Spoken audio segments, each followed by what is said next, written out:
Good evening, everyone, and welcome to Hawks and Owls, a program brought to you in partnership with Loudoun County Public Library and the Loudoun Wildlife Conservancy. I'm Lorraine Maffa, Programming Coordinator for Loudoun County Public Library, and your host this evening. Feel free to send me your comments and questions by using the chat box, and I'll be happy to share them with our presenter. It's my pleasure to introduce our presenter, Liz Dennison. Liz has been working with birds of prey for almost 14 years as an educator, rehabilitator, and falconer. She founded Secret Garden Birds and Bees to share her love of these amazing birds of prey and spread the word about the essential role they play in a healthy ecosystem. Liz is a Virginia master naturalist and a member of the Loudoun Wildlife Conservancy. She and her husband Tim are beekeepers and members of the Loudoun Beekeepers Association. They live in Northern Virginia with their two dogs, two hawks, four owls, six chickens, and about 150,000 honeybees. Welcome, Liz. Hi, thank you very much. We're very happy to be here tonight with our birds. And I'm going to get right started with this first bird that we have right here because he was our first bird. This is Big Red. And Big Red, like most of the birds that we have, was raised in the wild, lived in the wild, and they were injured in some way and left with a permanent disability that makes it impossible for them to be released back to the wild. They simply would not survive. And what we'll do is when we get each bird out, we'll tell you a little bit about that bird's history and why he's with us, as well as some information about the species. So, Big Red is a red-tailed hawk. And Big Red came to us, let's see, it must be about 7 years ago now. He was our first bird, and he came because he was hit by a car. And he had quite a few injuries, and he was cared for at Owl Moon Raptor Center up in Boyd's, Maryland. And he recovered from most of it very well, but unfortunately, he was left blind in his right eye. He has no vision on this side at all.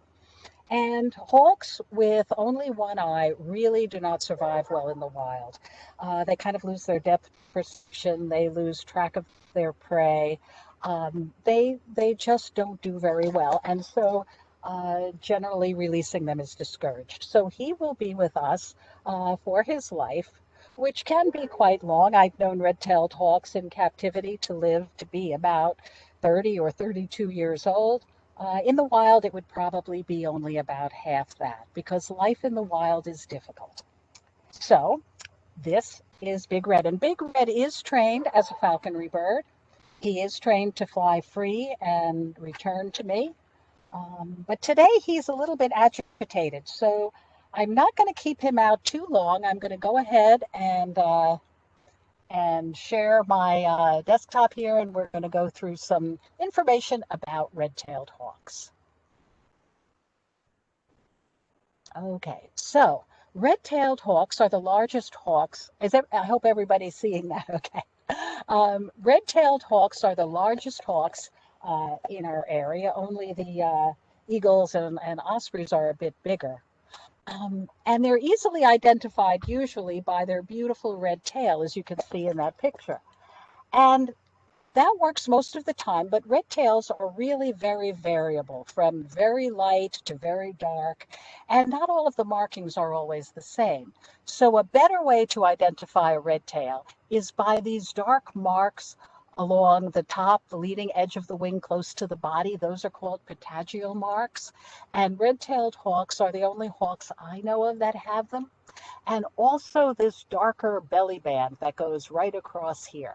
So if you see them in flight, that's a good way to identify them, along with the red tail, of course. But like I said, some of them don't have a bright red tail. Now, young ones in their first year don't have a red tail at all. Young red-tailed hawks have a brown striped tail for their whole first year until they do their first molt in that summer when they're about 1 year old. We think this might help them to be able to find their place in the wild because red tails are very territorial. And young ones, when they fledge, have to travel through territories of other hawks to find a place of their own. And this marking kind of signals to other adult red-tails that this is a juvenile, it doesn't have a territory, it doesn't have a mate, and it's probably just passing through. And they might cut it a little bit of slack and not challenge it quite as intensely. Now, how do we recognize a hawk? Why do we say this bird is a hawk? And there are a couple of things that are common to all hawks. They all have very strong feet and very sharp talons. You can see that I'm wearing a very thick leather glove, and when he stamps there, he's squeezing pretty hard. They also have a sharp curved beak and eyes that face front. Those are predator eyes. Most predators have eyes that face forward. And hawk eyes, eagle eyes, all of the diurnal birds of prey have amazing eyes. They see more detail than we do, and they see more color than we do. We see essentially three colors. We have three color receptors in our eyes: red, green, and blue. And all the colors we see are combinations of those colors. Hawks have a fourth color receptor that takes them into the ultraviolet. And we can't really know what the world looks like to them, but this is just kind of my idea of what it might be. This is how a scene might look to us. Now, to a hawk, it could look very much different. It could be even more different than that, but definitely more detail and definitely more color. Now, I wanted you to listen to a red-tailed hawk, and I'll try playing it. It hasn't worked so far, but oh.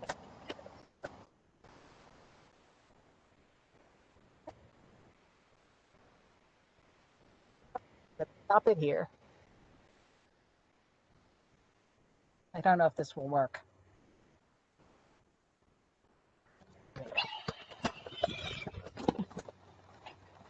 I hope you can hear that. It's a wonderful scream that they have. And very often you'll see a movie that will have an eagle flying over, and you'll be hearing this wonderful scream. And that is not an eagle. Eagles pretty much chirp. So what they're playing to be more dramatic is the call of a red-tailed hawk. Now, We red-tailed were able hawks, to hear that, by the way. were you able to? We were able to hear it, yeah.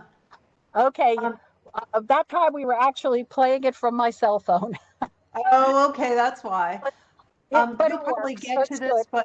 but someone is asking how big they get and how heavy they are. Okay, how big and how heavy? Those are really good questions. Big Red weighs about 2.5 pounds. He's a fairly small red-tailed hawk. I have known red-tailed hawks up to about 4 pounds. And that's actually why I'm fairly certain he's a male. Among most birds of prey, the males are smaller than the females. So, they can range anywhere from just around 2 pounds to up to almost 4 pounds with a wingspan of up to about 4 feet. So they're fairly large birds. And because they're large birds, they need a big nest. And they'll usually build it up in the fork of a big tree, pretty high up, and it's a nice stick nest, very sturdy. And you can see in the pictures there, it can be very large, and a lot of times people will see them and think it's an eagle's nest, but an eagle's nest is a whole lot bigger. Right now, most of the red-tailed hawks are starting to fledge from the nest, or they're at least starting to branch out and walk around on the trees and all. So we'll be starting to see the fledglings around a lot more now. Red tails are also starting to nest in cities and suburbs, like many of the birds of prey. There's a very famous red tail that's been nesting in Manhattan for years. They've had nests down along Central Park on some of the buildings. And, that's nice that they're expanding their territory, but there are a lot of hazards for the hawks when they're in the cities. One of the worst is rodenticide poisoning.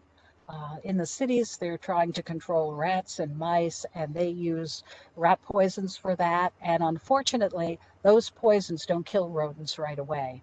And those rodents go back out into the wild where they look sick and weak, and they are easy prey for all of the hawks and owls and foxes and snakes and everything else that's out there. And the secondary poisoning really does kill a lot of these birds. We see a lot of that at Owl Moon Raptor Center, and it's very unfortunate. So, please don't use those. They are absolutely deadly for all of the wildlife. So what do they eat? Well, red-tailed hawks eat almost anything they can get their feet on. They eat a lot of mice, a lot of rats. They love snakes. Snakes are delicious. They absolutely love squirrels, which are kind of dangerous prey because squirrels often turn around and bite the red tail. Rabbits, and they're also known as chicken hawks and are known to raid some chicken coops occasionally. But it's really exciting to watch them go after a snake. They'll even go after venomous snakes. And it takes a little practice, but they know to grab it by the head. Okay, and they also go after fish. And they don't hunt fish like an osprey might. They can't dive at it, but they do walk around the edges of ponds and streams and wade in and catch their fish. Now I'm going to stop here, and I'm going to, hey, and I'm going to stop sharing for a minute so that you can see the bird a little better. And Tim is going to start getting our next bird. But are there any questions about Big Red or red-tailed hawks in general? Yeah, someone's asking, do they live more often in open areas with fields, or can they be found in forests too? They do tend to hunt in open areas. They are big birds, and they're not really maneuverable to go through a densely forested area. So they might nest kind of into the trees and into the woods, and then they'll come out in the open to hunt. And you'll often see them hunting from a pole. They'll sit there, kind of ambush hunting, waiting for something to come by. They know the good spots. And sometimes you'll see them soaring way high in the sky. They're wonderful at soaring. Sometimes they mix in with the vultures up there. You'll look up and you'll see a whole bunch of turkey vultures, and mixed in with the turkey vultures is one red-tailed hawk. So, Okay, couple more questions. How old is okay. Big Red?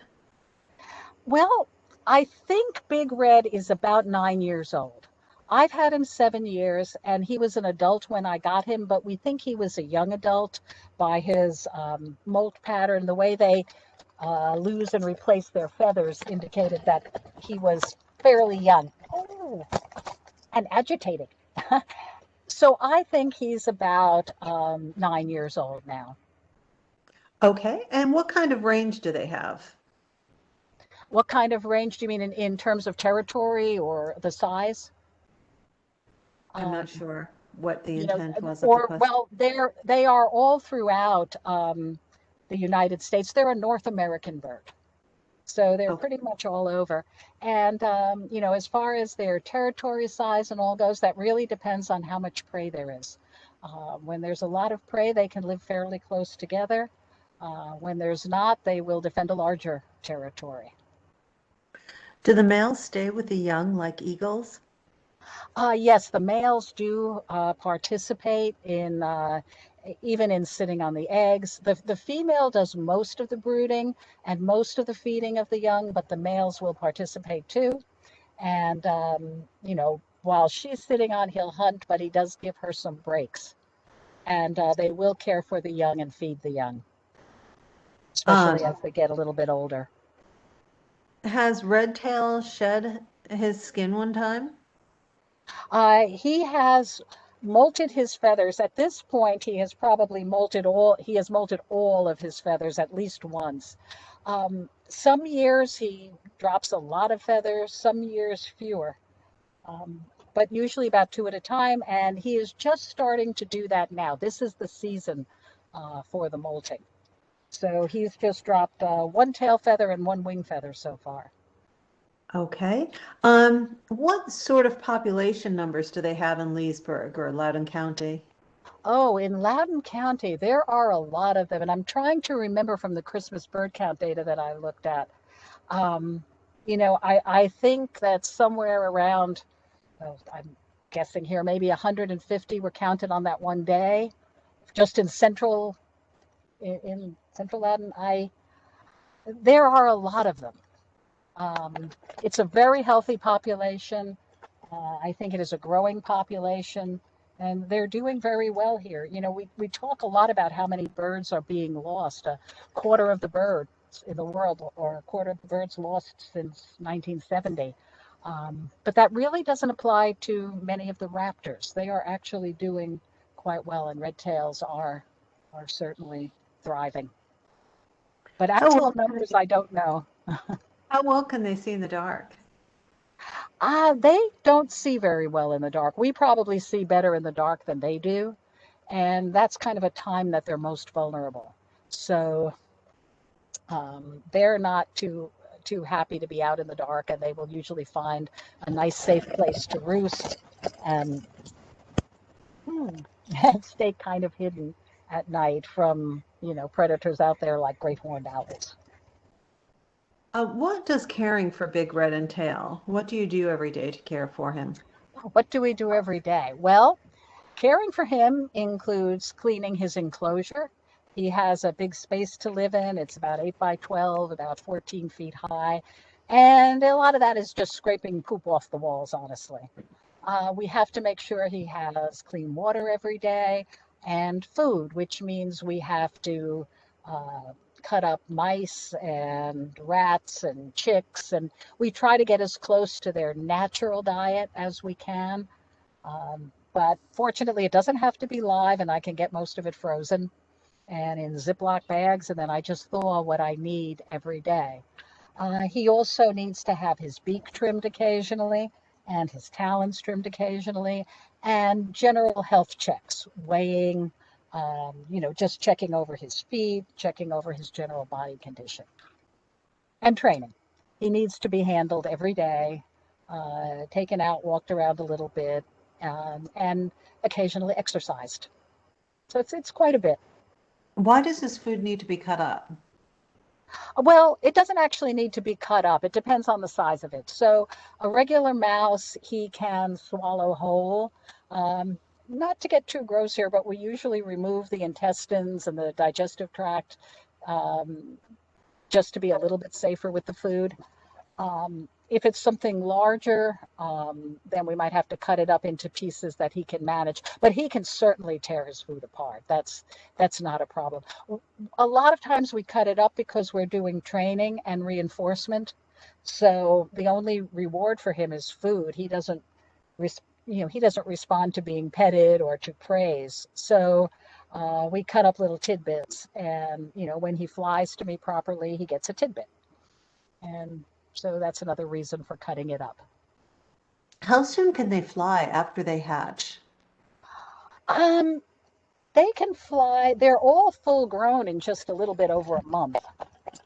And then they can fly a little bit later than that. I would say probably around 6 weeks old, definitely around 8 weeks, they can fly.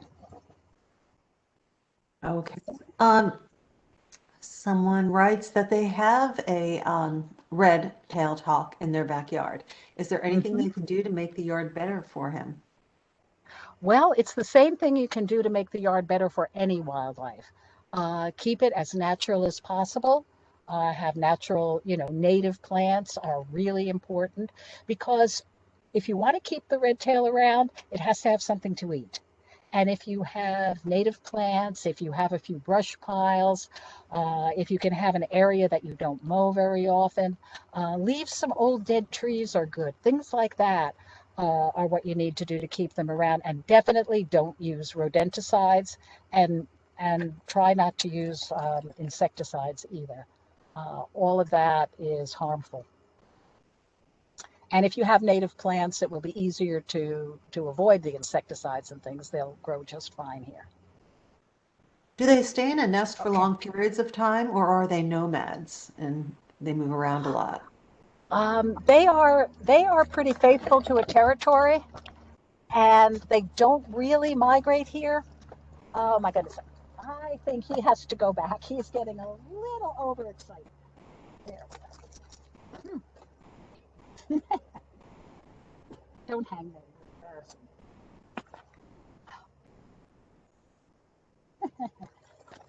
All right. He's going to have to go back in his crate. We just had a helicopter fly over, and I think it startled him. Um, I'm going to go ahead and put him back, and Tim is going to come and talk to you about our next bird.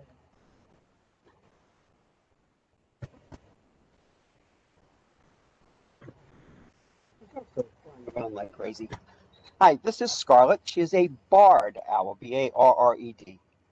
Very common around here, doing very well, and in fact does even well in the suburban areas. Now, you can tell the barred owl a number of ways. One is, of course, the kind of barred across the chest, but also they have the nice bright yellow beak, very dark eyes. There are pupils in there, believe it or not, and the nice big claws. So you can see what she's done to my glove. She's torn up pretty well, and that's just hanging on. Okay, you want me to tell the Yep. story? Okay. Scarlet came to us, quite a few years ago now. She was our second bird as an adult, and we know she's been only. Liz, we can't really hear you. Oh, okay. Let's Yeah. switch sides here so that they can still see. There we go. Okay, is that better? Can you see Yes. the bird? I'm sorry. They are all a little excited tonight. I'm not really sure what's going on, but we'll just have to deal with it. So she came to us, and she was also hit by a car, just like Big Red, and had a kind of unusual injury. Her beak was damaged. And a bird's beak is made of the same stuff your fingernails are made of. It's made of keratin. And like your fingernails, it grows all the time. And in the wild, it would get worn down by the elements, by tangling with her prey. And she could keep it sharp and pointy by rubbing it on rocks and on tree bark and things like that. But hers now was damaged when she was hit. It was scraped along the ground. And now one side grows much faster and much thicker than the other.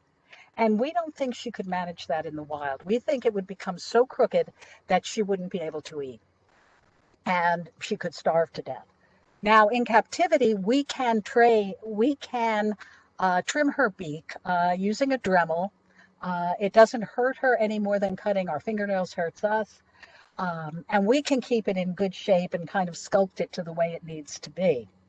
So she will be with us in captivity for her life. I don't know how old she is. When she came in, she was already an adult. She had a bare patch on her breast where she had no feathers, and that's called a brood patch. And that means that she had eggs or she had young in the nest. And that bare spot on her skin allows her to keep her eggs and her young nice and warm. Only female owls have that. So we know she was a female and we know she was an adult, but I don't know any more about her than that. Um, so um, let me switch back and tell you a little bit more things about where to go. Uh, so this is Scarlet.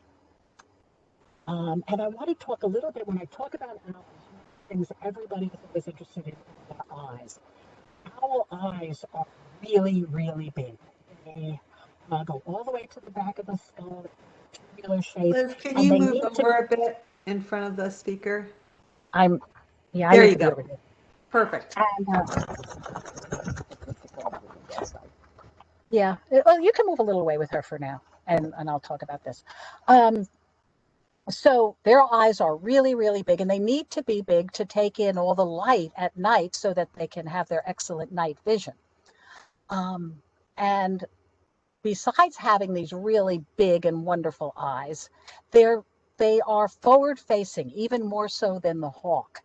And that means that they really can't see very much side to side and they can't move their eyes in their head. They're stationary, fixed, looking straight ahead. And that's kind of why you see owls doing all of these kind of funny head moves and head maneuvers that they do. They're just they're just looking side to side like we could do using our eyes and our eye muscles to look side to side. Now, unlike us, owls have three eyelids. They have an upper eyelid that they close when they blink. They have a lower eyelid that they raise when they sleep. And they have an inner eyelid that comes across from the center toward the outside that is kind of translucent. It's called a nictitating membrane, and they can see through it. So this is what it looks like. You see that white film over that barred owl's eye? That's the nictitating membrane, and she can actually see through that. We were doing some work on trimming her talons, and she was keeping an eye on us, even though she had that inner lid partially closed. I also want to point out the bristly feathers around her beak. Owls are farsighted. They really can't see well up close, and those feathers are kind of like a cat's whiskers and tell an owl what's going on close up right around its face. Now, we talked about owls seeing well at night. So, this is how the world looks to us. Lots of colors. Not quite as colorful as the hawks, but colorful. But we don't think owls see very much color at all. They have many more rods than cones in their eyes, and the rods are the low light receptors, but they really just give them shades of gray. So we think that owls might see the world more like that. Now, at night, the world might look like this to us, but the owl still sees that. Now, owls don't depend just on their eyes for hunting and for getting around. They depend on their hearing as well. Owls have very big ears, and they're right along that facial disc that all owls have, that circle of slightly stiff feathers. And you can see how big this barred owl's ear is. And what you're seeing behind it, the white, that's actually the back of her eye.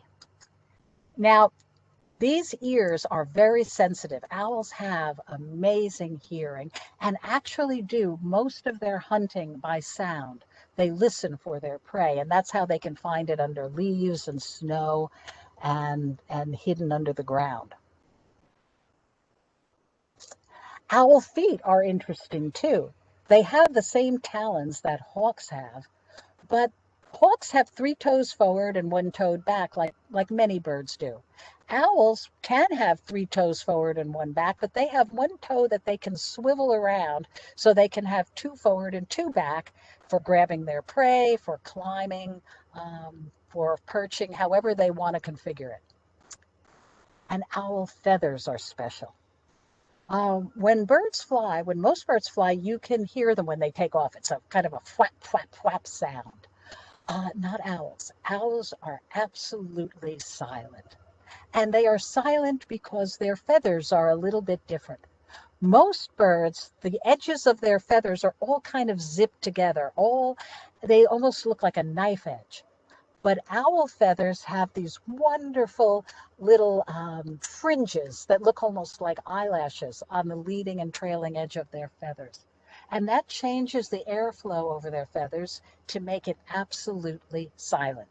They give up a little in speed and maybe in maneuverability, but they make up for it in stealth flight, which, if you're hunting at night in the dark using your night vision and you're listening for your prey, and sneaking up on them, silent flight is important. Now, unfortunately, this doesn't seem to work, but barred owls have wonderful calls. So,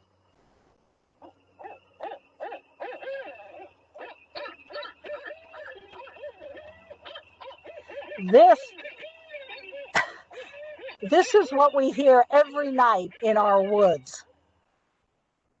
But that's not the most common call you think of with a barred owl is the who cooks for you call. Who. And they will do that over and over again. And we hear it out here in our woods every night.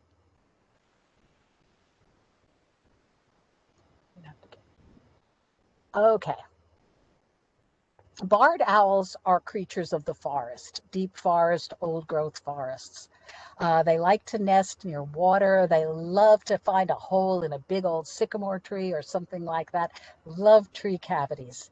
And that's usually where you'll find them. And we have a lot of areas around there, around here like that. The one in the upper right corner is barred owl. That's a brancher. That's pretty much where they are right now, that stage, getting out of the nest, walking around on the trees, and just beginning to fly. So right around this time of year, you'll see them looking like that with all their feathers, but still very fuzzy. And you can see those in that hole in the tree. Now, sometimes the hole isn't very big, and these were taken by Jim Emery, who saw these owls and sent it to me. You can see that this barred owl barely fits in her nest tree. Her tail is sticking out, her wing feathers are sticking up, and yet she did successfully raise two young in that very small hole. So what do barred owls eat? Well, barred owls eat just about anything. Just like the hawks, they'll eat mice and rats, lots of rodents, and lizards and frogs and snakes. They'll eat bats because they're out at night with them, squirrels, rabbits, occasionally birds as well. And you can see this one is eating a little crayfish, swallows it whole, little pincers and all. And this year, barred owls really feasted on cicadas. That was a big thing. Barred owls fed cicadas to their young. Lots of cicadas. Now, I said they were birds of old growth forests, but they are starting to be very common in neighborhoods and even in cities sometimes. And if you think about it, if you're in a neighborhood that's established with lots of big trees, that's a lot like an old growth forest to a barred owl. Big trees, clear understory for hunting. They're very often water features, and they will indeed use a bird bath if you have one out. That I forgot to mention that when we were talking about attracting hawks to your property. Water features are very good. None of these birds need to drink. They get all the water they need from their food, but they do like a sip of water on a hot day, and they do all bathe. And you may also see barred owls sitting on your bird feeder, and that one's not really looking to catch the birds that come there. She's looking for the mice that are down on the ground, getting all the seed that the birds dropped. And they can be very patient. They can sit there for hours waiting for that. Now, this is something that's been happening a lot. And, these are two little barred owl branchers. And you're going to see what happens to one of them. Yep, falls off. Lots of these birds end up on the ground. And very often they are just fine. They're not hurt. They're just down on the ground. Now, sometimes they can climb back up. Even before they can fly, they can use that sharp beak and those talons to climb, and they're very good climbers. But you don't really need to worry about it because, just watch for a minute, when Mom comes back, she's going to preen her one fledgling a little. She hears something. Back to preening. Right. She sees the one down on the ground. And she will continue to take care of it and to feed it down there, and often to kind of nudge it into a spot that's safer. So they can still do quite well on the ground. But if you're ever in doubt, it's best to call a wildlife rehabber for advice. So that's it for barred owls. I'm going to, stop sharing and see if we have any questions. So someone just wanted to give a little public service announcement that in suburban areas, you may want to take down your nets for badminton and soccer because some of the birds do get caught and tangled in those nets. Yep, absolutely. That's great advice. And where was Big Red's native home? Where was Big Red? We got Big Red from Almond. Almond Raptor Center. So big red came from Maryland. Yeah, she was walking away. She said that, but it was a bird that came into Almond Raptor Center in Maryland, where Liz does her rehab work, and so it was local to that area. And with the rehabbers, what they try to do is they try to assess right away whether the bird is releasable or not. If it is releasable, they do everything they can to make sure they don't habituate it to the human. And then they go and try to release it very near where it was found. Okay. Can you describe the relationship between crows and hawks? Crows and hawks around my house always fight. Oh, definitely. Crows hate owls and hawks. They will do what's called mobbing, where they will actually go after them in a group to chase them away. But that's one way. If you're looking for, especially like a barred owl, if you think you might have barred owls in your area, look for the crows mobbing, because that's pretty good sign that there's some sort of raptor there. Because you know, how did Scarlet get her name? it was the last name of the family. Oh, excuse me, first name of the who found her. Okay. And how many types, or what types of owls do we have in Loudoun County? There are 4 that we consider native. That's the barred, the barn, the screech, and the great horned owl. Now we also get visitors depending on the season. Sometimes we'll have snowy owls here. We get long and short here. Thank you. Tough names to remember. Yeah, so we have quite a few that kind of pass through as part of seasonal. But the 4 that nest here, the 4 that I mentioned. Oops. Okay. Any other questions about scarlet? What does the nictitating membrane do? It protects the eyes from like twigs and leaves and stuff like that, or dirt, and it also cleanses it, and just overall protection. How difficult is it to trim beaks and talons? This person says you can't even clip her on the nails. See all the scars? Yeah, what we have to do is we have to actually restrain them a bit with a, I call it a straight jacket, but it's especially made for the birds so that we can keep them in. Typically what happens is I hold the feet using this same glove, and while Liz works on the beaks or the talons. But it's definitely a 2-person job. Sometimes it can even be 3, depending on how ornery the bird is that day. And are the talons themselves really hard to cut? No, it's just like they're just regular like fingernails. We just use a dog fingernail clipper. Okay. Dog nail clipper. They don't have fingers. Can one construct an owl house in a wooded backyard? Oh, definitely. That's a good way to if you think you might have owls there to attract them. There are, depending on the type of owl you're trying to attract, it will depend on the size of the box and how high you have to put it up and things like that. There's a lot of good information out on the internet on that. And if you want to talk to us about it, feel free to hit us up on email, and we'll gladly work with you on that. Okay, and we'll include your contact information at the end. Was the owl injured sitting on the center line? Probably not. It was probably flying and got caught.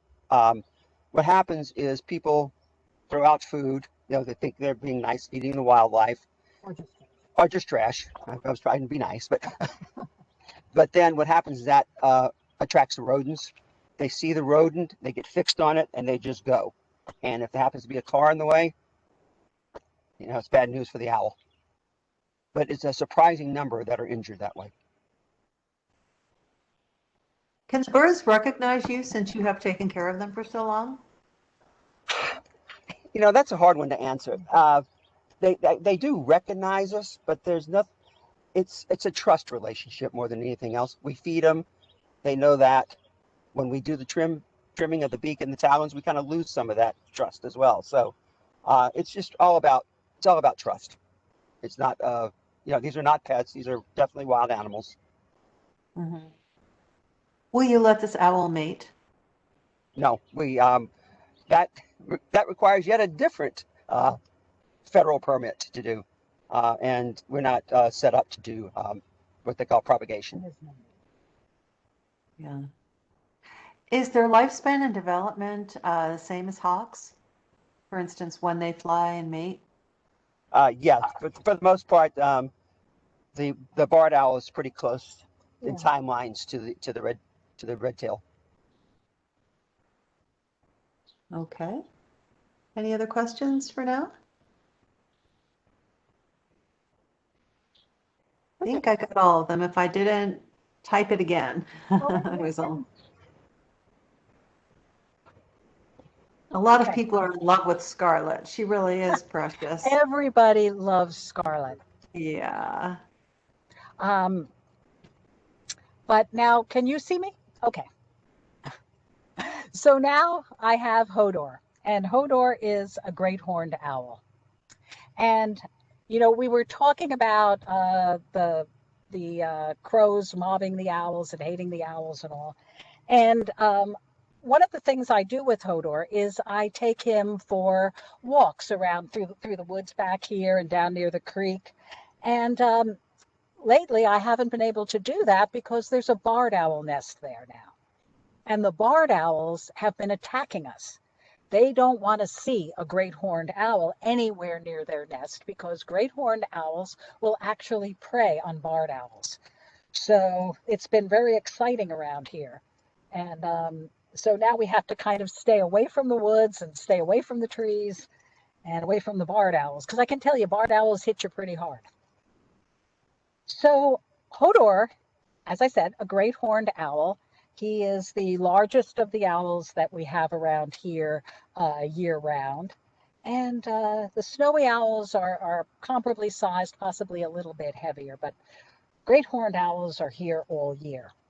And you can recognize the great horned owls by their beautiful yellow eyes, their dark beak, and also these feathers on top, which I'm going to talk about in a little while. But Hodor came to us again, like the other birds, after being hit by a car. And this is really, really common. And it sounds like this is the most dangerous thing for birds. But actually, there are other things that are more dangerous. And we just did the little public service announcement about netting. I'd like to add to that fishing line is a terrible problem. We end up with a lot of birds tangled in fishing line. And lead poisoning is another thing from lead ammunition, lead fishing tackle, that kind of thing. Those are also terrible. It's just that when birds are hit by a car, they're right by the road and they're often found. With some of these other things, they're just simply not found. So we can't even help them. But great horned owls are fairly large. He weighs about 3.5 pounds, has a wingspan of about 4 feet. And he's a small great horned owl, and that's why I call him a male, because a female great horned owl can get up to well above 4 pounds, and I think he's a male. But I'm not sure if he ever lays an egg. I know I was wrong. When he was hit by a car, his eyes were damaged. And because the owl eyes are so big and because they're not protected by eye muscles or anything that would cushion them, anytime there's any kind of head trauma, we often have eye damage. And his eyes look perfect. But we work with veterinary ophthalmologists who look into his eyes and tell us that the retinas are badly scarred and that he probably doesn't see much of anything at all. And so he can't be released. And it always looks like he can see. There was one day there was a bee flying around and he just followed the flight of that bee all over the place. And it really looked like he was seeing it, which I doubt. I think he was hearing it. And his hearing is just so good that he could track that bee. So this is Hodor. I've had Hodor a couple of years. And he is a lot of fun to work with. Now, great horned owls are the tigers of the air. They are very fierce birds. They are very strong. Hodor here has a gripping strength of about 300 pounds per square inch. When a great horned owl gets hold of something, they don't let it go. So now let me tell you a little bit more about great horned owls. So I wanted to talk about those little feather tufts, and this is what gives them their name, the great horned owl. But those aren't horns, and they're not ears. His ears are right back behind his facial disc. Nobody really knows what they're for, but we think they are they communication. They tell us a little bit about what Hodor is thinking. So whether he's relaxed or angry, surprised, interested, I do know that when I feed him, they lay flat back and you can't even see that they're there. So they give me a little insight into what he's thinking, and they may do that between owls as well. Um, Let me see if I can play a nice hoot for you. Although actually, maybe I'll skip this right now. We'll come back to it. What do great horned owls eat? Well, great horned owls eat everything. They have the most diverse diet of any animal. Anything they can get their feet on, they will eat. And that includes something that almost no other predator will eat, and that's skunks. Great horned owls really seem to like skunks. And we know if someone brings us a bird in a box and we haven't even looked at it, if the box smells like skunk, we know it is a great horned owl. I don't think owls have very much sense of smell, so the spray doesn't bother them unless they get sprayed in the face. It's very irritating if they get sprayed in the face, but they learn pretty quickly to attack from the rear. From the front. They learn to grab it by the head, is what I'm trying to say. Great horned owls live in just about every type of habitat. And they usually, they don't build nests. No owls build nests. Most of them live in a hole in a tree, some nest on the ground, but great horned owls usually take the nest of another bird, often a red-tailed hawk, red-shouldered hawk, Cooper's hawk, something like that. But they'll also take the nest of ospreys, herons. They'll nest on rocky outcroppings. One of these is, the one on the left is nesting in a stone planter near a nature center. So pretty much anywhere. And it is stealing the nests often. They can do that partly because they nest very early. Great horned owls are the earliest nesters. They'll start when it's still winter, when there's still snow. And that's a good thing because it takes a long time for great horned owls to become very independent. Great horned owls can fly after a couple of months, but they'll stay with their parents often well into the fall, sometimes as late as October and November. And they'll still be interacting with their parents and still occasionally getting food from them. Now, I said they steal nests, and that doesn't always go very well. Even though they'll get there first usually, find a nest that they like, they still might have to defend it from the hawk that built it. We can see this owl defending this nest against the red-tailed hawk that probably built it. Watch what happens.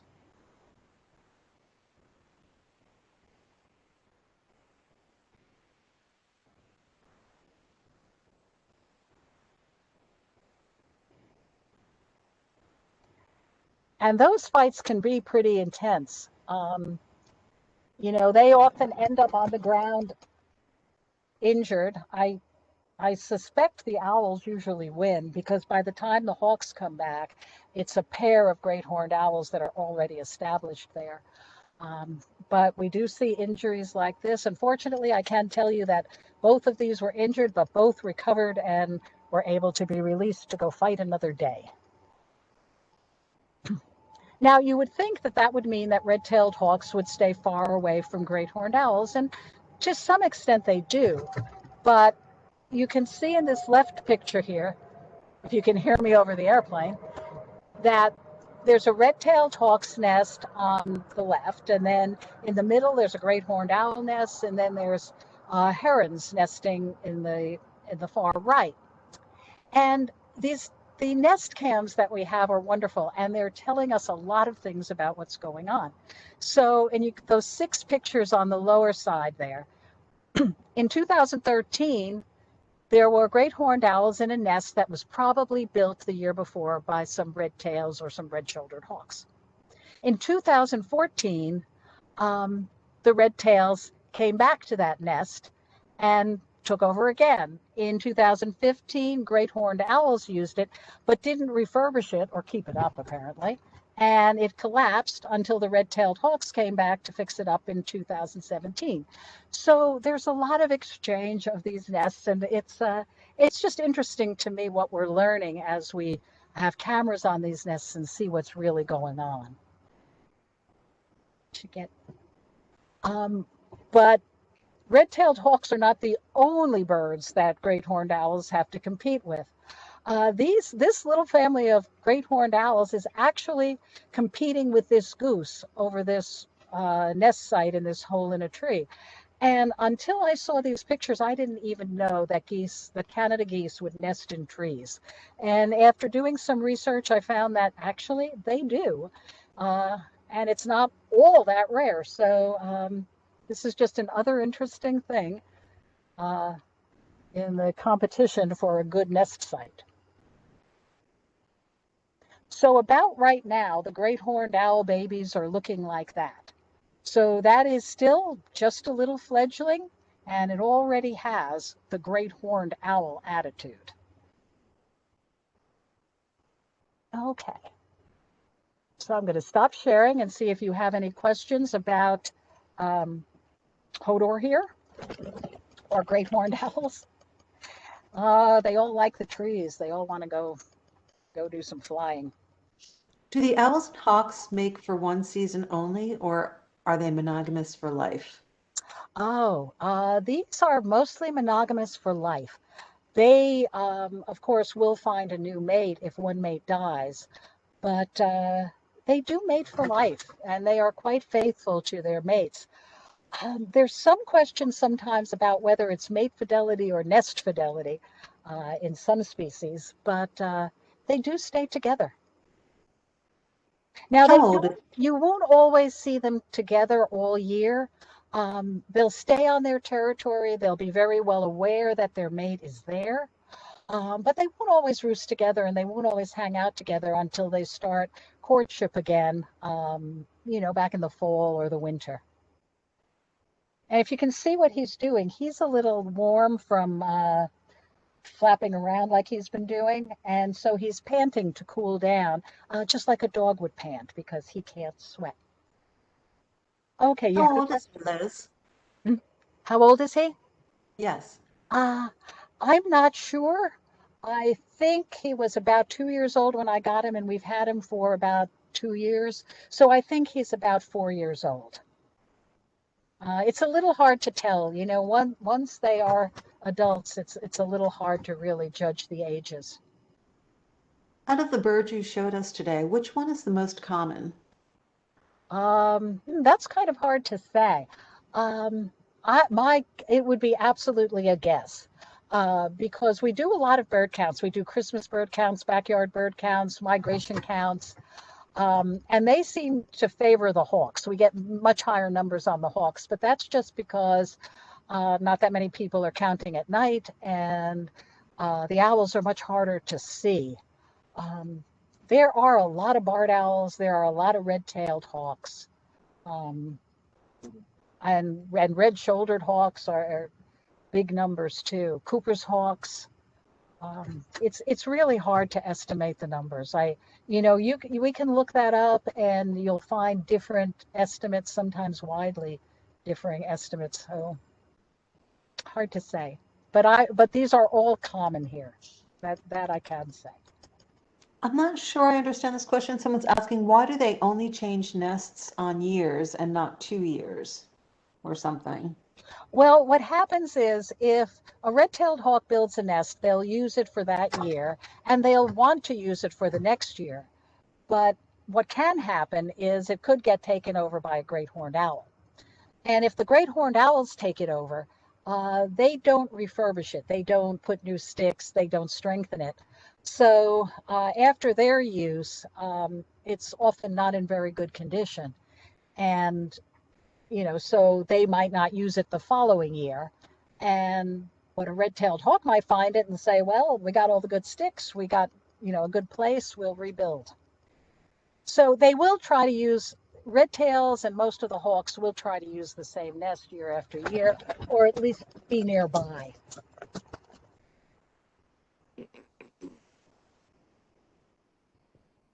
Okay. I'm going to. Sorry, I was on mute. Nikki, did you want to ask a question? I just unmuted you. Nikki? How long do they live? Oh, how long do owls live? Well, it really depends. The smaller owls have a much shorter lifespan than the bigger ones. A bird like Hodor, well over 30, I would think. Because he is a large bird. A little birds, like screech owls. Bring the screech owl over. Can you see him? Okay, that's that's an eastern screech owl, and he looks a little bit like a baby great horned owl, but he's not. That's a full-grown eastern screech owl. In the wild, their lifespan could be only 2 or 3 years. Predators get them. They're just so small.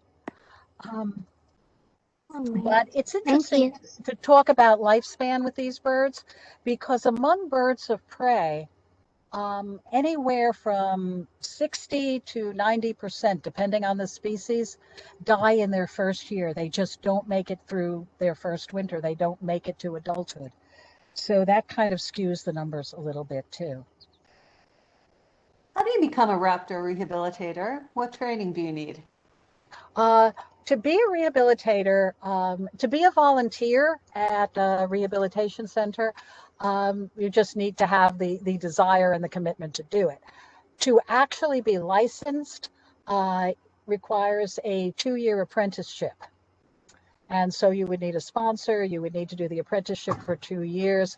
There are educational requirements, and then thereafter there are continuing educational requirements. Are the various raptors all competing for the same food, nests, etc.? They compete a little bit differently. So the diurnal and nocturnal ones might be competing for the same food. Hodor here might be competing with Big Red for the same types of food, but they would be out at different times of day and most active at different times of day. If you're talking about like Hodor and this little screech owl here, little Vas, it's just a size difference. I mean, Hodor eats big things, he eats little things. And so that kind of separates them. Of course, Hodor would eat him, so that could be a problem. But, little screech owl would eat a lot more insects and things. So there is some competition, but they do seem to... And, again, it all depends on how much prey there is. Now, we have a pair of red shoulders that nest here, and they don't seem to bother the barred owls. They don't care about the barred owls, but we've had a couple of red tails come through, and those red shoulders chase the red tails off. They don't want those red tails here. So they don't want that competition, and they don't want that threat. Okay, a couple more questions. Do they take over squirrel nests and ever go after smaller birds? They won't take over a squirrel nest because a squirrel nest is very leafy. It's mostly leaves. They certainly will eat the squirrels, though. And what was the second part? They all eat squirrels. Squirrels are... oh my goodness, I didn't know that. They eat squirrels, really? Oh yeah, they definitely eat squirrels. How about smaller birds? They will eat smaller birds. Most of the larger birds of prey can't catch a bird on the wing. Cooper's hawks certainly do. Red-shouldered hawks can sometimes, sharp-shinned hawks. But they will take them on the ground. Screech owls, particularly during the spring, when birds are very active and when there are a lot of young birds out there, screech owls will take a lot of birds. So they will eat other birds. Do you find any of these owls in residential neighborhoods? Oh, I think you find most of them in residential neighborhoods. They are doing very well. The residential neighborhoods, if they have, nice big trees, if they have some water, even bird baths and things like that, When you're around people, there are definitely some rodents and squirrels and birds to hunt. If you have a bird feeder, you are kind of making a buffet for some of these other birds that would hunt them. So you do find them there, absolutely. And in fact, there are some statistics that show that screech owl nests and barred owl nests that are in suburban areas and even in some urban areas are actually do better, raise more young, fledge more young successfully than out in the wild. And it might be because there are fewer predators, not as many snakes, raccoons, things like that, foxes. Are roosting birds at night a prime target for owls? Roosting birds at night, yeah, they certainly could be. The birds, the diurnal birds cannot see well at night, and they really don't hear the owl coming. So owls Oh, do pick them off. It's a big problem with ospreys. Out on the Chesapeake Bay, there are a lot of great horned owls out there, and they can pick off quite a few ospreys. And wow. Ospreys are bigger in a way, right? uh, not really. I mean, weight-wise, they're probably close, but Yeah, the great horned owls are much stronger. stronger. Yeah. Yeah. What is the Yeah. screech owl's name? Someone's asking. The screech owl's name is Kvasir. It's from Norse mythology. A wise man that went around the world teaching and spreading wisdom. And since Voss helps us to teach about birds, we thought it was a good name for him. But we call him Voss most of the time, or Little Voss. Um, Someone's saying they have barred owls the most on their property and an occasional great horned owl. Should they try to attract screech owls? And if so, how would they do that? Well, you can attract screech owls. The best way might be a nest box. You can get a screech owl nest box, put it there's lots of different recommendations, but in a treed area, but not too deep into the woods. Kind of maybe one or two trees in, and up about 6 or 8 feet, and you might attract them. There's no guarantee because they might be afraid of the barred owls and the great horned owls, but um, you still might have some success. Do you have pygmy owls? We don't have pygmy owls around here, and we don't have any pygmy owls. Okay. All right. I think that's it for now. Okay. So I notice it's 8 o'clock. Do we have to end, or could we keep going for just a little bit longer? Sure, keep going. Absolutely. Okay, because I have one more owl I would love to show you, and Tim can talk a little bit about Voss. Um, I don't know if Liz mentioned it or not, but Voss came to us. Believe it or not, he was hit by a car and survived. And just like Hodor, the ophthalmologist said, there's so much eye damage, he probably is totally blind. Um, so he was not being released, and we've had him now about 2 years.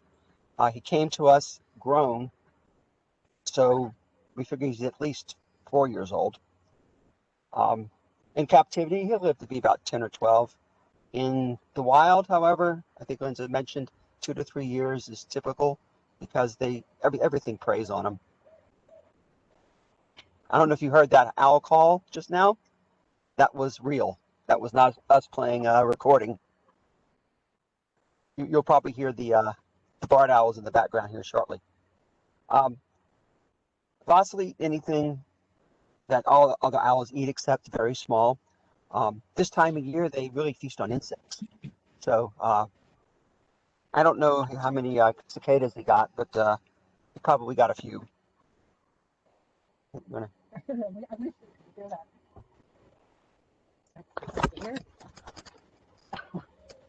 Okay, I just wanted to introduce let's see, we're looking a little, maybe we could get a little closer to the light, might be better. Sorry about that. But I think you can see her. Okay. So This is, sorry, Phantom. Phantom is our newest addition, and Phantom is the only bird we have that was raised in captivity.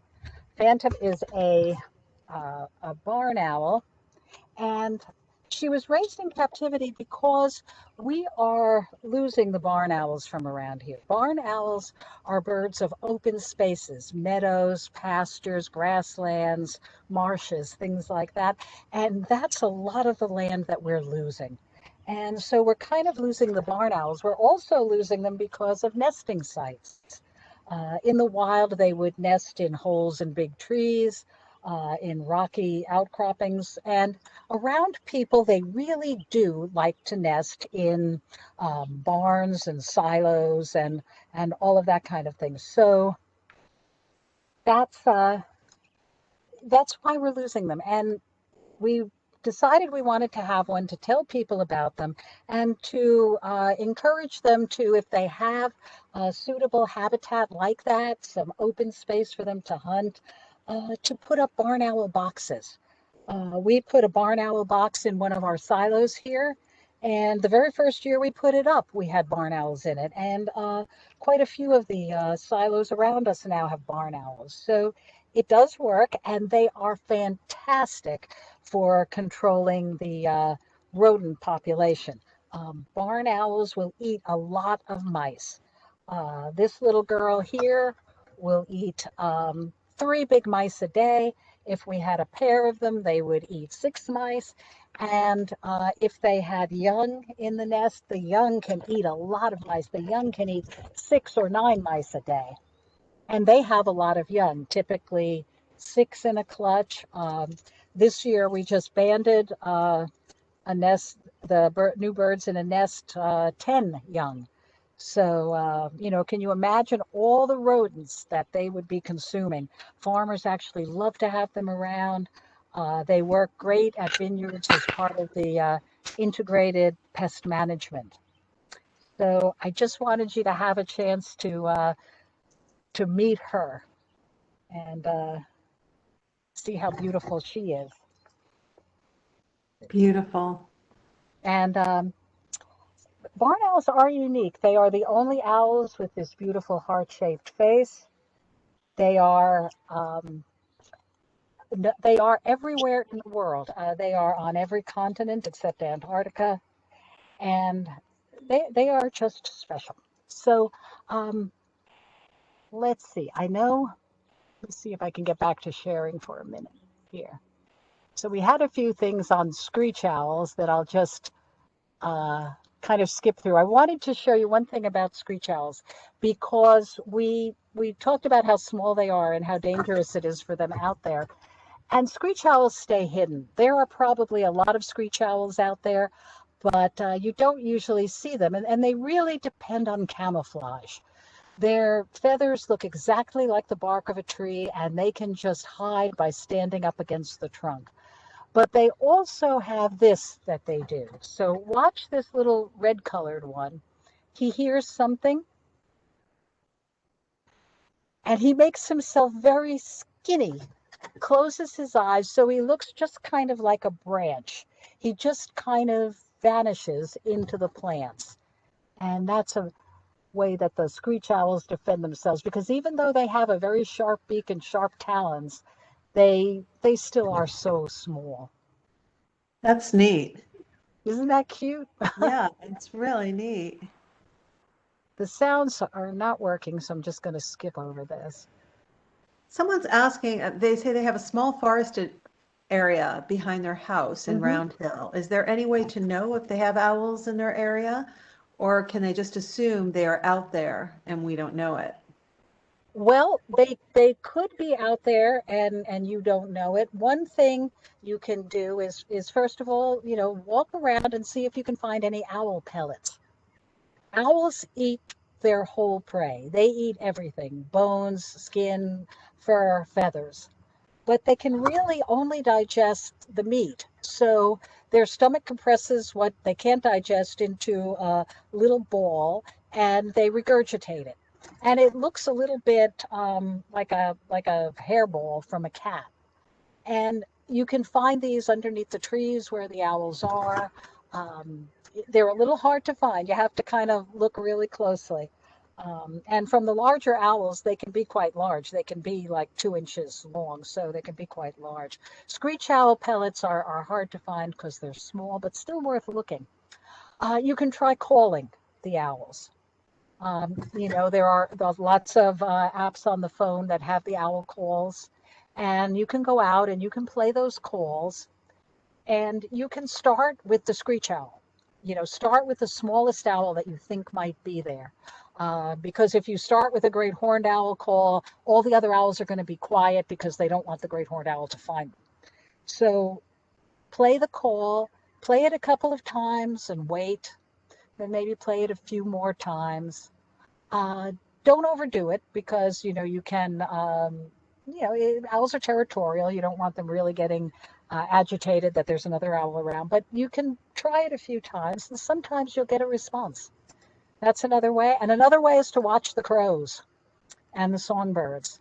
They really don't like owls, even screech owls. So if there's an owl out there, and you hear the crows really squawking, really getting excited, and the songbirds getting really excited and flying around one area, there's probably an owl there.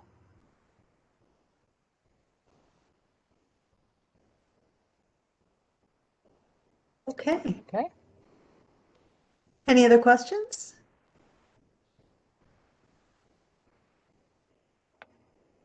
Looks like no questions right now, Liz. Okay. I know we've gone a bit over our time here. I do have actually, there's so many nice compliments. People really enjoy this program. I do have 2 questions of my own. One, when you have a bird bath, are you supposed to change the water every day? And this, Well, at least every couple of days, I would say. okay. Right now, I know a lot of people have heard there's a disease going around the area. Yes, that was my birds. second And question. yeah, at Yes. this point, honestly, I've taken everything down. We Really? don't know if it's spread from bird to bird. It doesn't look like it, but rather than take the chance, I'd rather just not. Our bird feeders are so active, I guess because the cicadas were here, we have more birds than ever. And so I hate to take it down because they're really, really using it. Well, if they are really, really using it, then go ahead and leave it up, but clean it every day. Really? Like with alcohol or something? Um, The perch? Soapy water or a little bit of bleach, just a tiny bit, and then just rinse it well. Yeah. I Wow. think we do want to be careful. Yeah, I don't have any idea what's causing that, but I know that a couple of the rehab centers around are just automatically euthanizing any bird they get with that disease because they're Oh getting no. they get so many, they're overwhelmed. You're kidding. It's that pervasive, huh? Hmm. In some areas, yeah. So Oh now I boy. haven't seen it here, and we haven't seen it in birds of prey. So, Uh-huh. it's mostly been the grackles and blue jays, I think. Yeah. Oh, okay. That's good to know. And young birds. It's been young birds, this year's hatch birds. So I don't know. Yeah. Well, thank you so much for this really fun and very informative program. And thank you for all the good work you do too, Liz. Well, Really do thank you for appreciate it. having us do it. We had a wonderful time. We always enjoy talking about our birds. And please share our contact information and Yeah, can you, do you have a slide where you can put that up for I a couple do of minutes? indeed. Let's see. I have to go Okay. back to share. And another question did come in. Do you recommend people take down hummingbird feeders as well? I don't know. It hasn't been seen in hummingbirds, I haven't heard so anything about hummingbirds getting it. Yeah. I don't know. I have to get through all of this. Cute. Oh, maybe I can just do that. That would be quicker.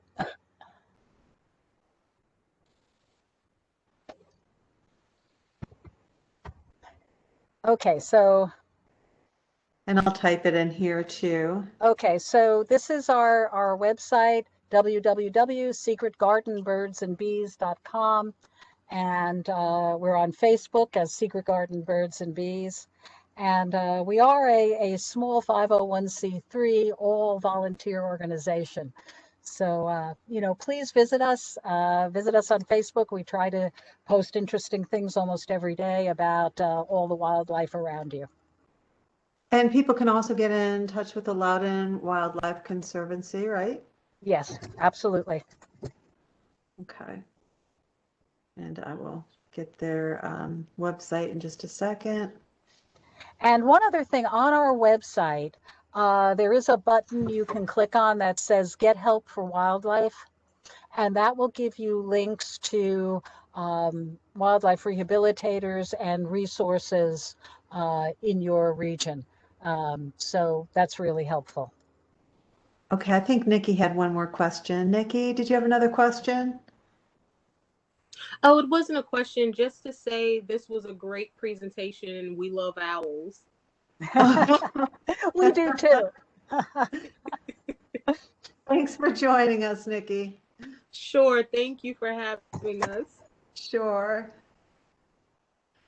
All right, everybody. So be kind to your birds. And Liz, thank you again for this great Thank you information. very much. It must be a very happy life living with all those beautiful birds.